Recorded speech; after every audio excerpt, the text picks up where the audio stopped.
Alright, so on the bench tonight is oldie but a goodie, the Jabetus.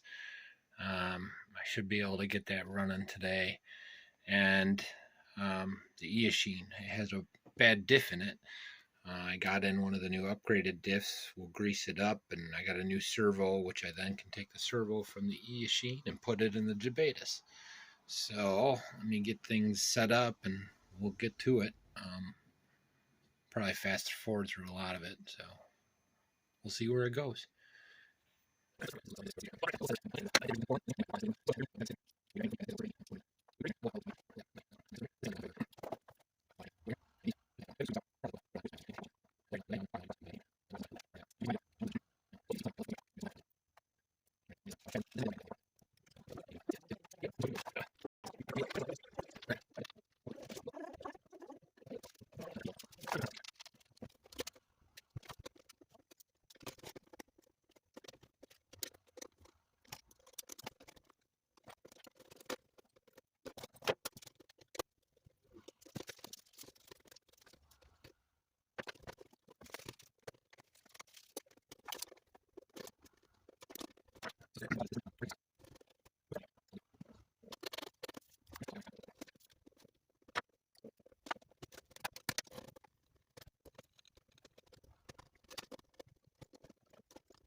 Alright, so going over what I did, I put the new hardened diff in the back, and then rebuilt the front out of the two that I had. Had a few problems going on with that one front diff. So it's ready to go. I still have to replace the servo, but I figured I'd go over this. It's moving really nice now, so, and do a quick test if I can find the on-off switch.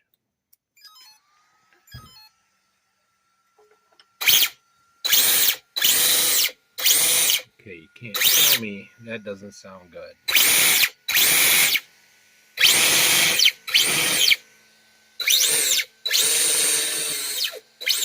Beautiful. Alright, time for a servo, and then this one's done. Let me get back to it. Well, looks like we're probably done for tonight. EAT14 back up in action. Finished buttoning it up off camera. So I do have a little problem I gotta work on with this larger pinion to get some speed out of her. It does, like if I put pressure on it, it'll tick, tick, tick, tick, tick, tick. But that's because it's a high KVM, lower torque, and I'm trying to maximize some speed out of it. Anyways, hopefully we get a nice day here in a day or so, and I can get this out in the road. All right, hopefully you liked it. Take care. I'll see you when I see you. Like and subscribe and all that.